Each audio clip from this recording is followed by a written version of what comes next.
ubu nibwo turyoshye, wari umutekano mwiza.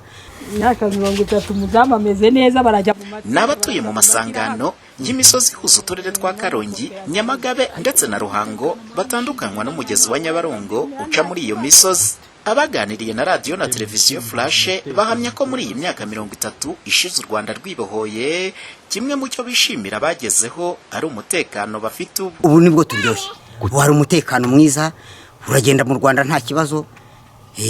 Ubu ubuyobozi bwiza guhera ku isibo kugera ku karere kugera ku rwego rw'igihugu, iby'umwihariko umuyobozi wacu Perezida Paul Kagame, iterambere yatugejejeho niryo ryiri mugire kugenda mureba. Imyaka 30 umudamu ameze neza barajya mu matsinda, barajya mu mashyirahamwe n'amakoperative. Icyo twishimira rwose ni umutekano cyane cyane. Gute? Umutekano turawubona kuko ibikorwa remezo biza bitewe n'umutekano. Ukiri cyane twishimiye ni umutekano.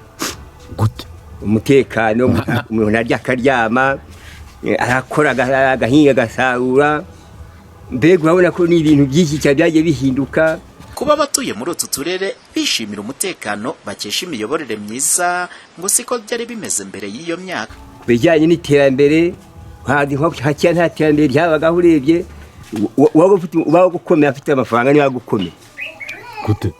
Uretse umuntu ari gukubitaga wajya kumurega akagutsinda. Kandi yagukubise? Yagukubize nyine. None ubu kubita akaguhana bagagufunga. Mu myaka 30 umuturage w'inaha rwose tumeze neza, bikuda rwose nta kibazo dufite. Mbere y'iyo myaka 30 ntabwo byakundaga, umutekano se wabaga ari uwo. Ngo umuntu yaragukubitaga yajya kurega akaba ari utsinda. Ukaba warega hese? Gute? Ntaho ari kuba warega.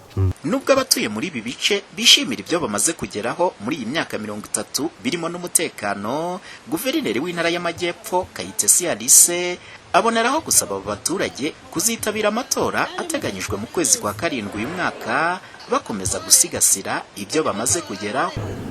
Muzitabira amatora, abazajya gutora ni bande? Kandi muzatora neza. Urasobanutse cyane. Nagira ngo mbasabe rero kugira ngo umunyarwanda atore, ubundi gutora ni uburenganzira bw'umwene gihugu wese. Ariko kugira ngo utore hari ibintu bibiri byangombwa. Nuko ufite indangamuntu, ikarita ikuranga. Mufite indangamuntu? Haba ngira ngo ntambaho ubutumwa ko utayifite yegera umuyobozi w'umudugudu amubwire ko afite ikibazo cy'indangamuntu, babigeza ku kagari tukafasha. Umuntu udafite indangamuntu aba yibujije amahirwe yo kuzatora. Ikindi ni ugukomeza kureba ko mukosoye kuri liste y'itora, ukareba niba uri kuri liste y'itora ndetse ukaba wanabasha kwiyimura mu gihe waba wenda wari utuye muri Karongi hano hakurya ugashaka kuzatorera hano muri Nyamagabe. Ibyo nabyo birakorwa. Muri rusange abatuye muri utu turere ahanini batunzwe n'ubuhinzi n'ubworozi, byo bibafasha mu gukomeza mu rugendo rwo kwiteza imbere. Umuhoza Honore, Flash TV, mu Majyepfo y'u Rwanda.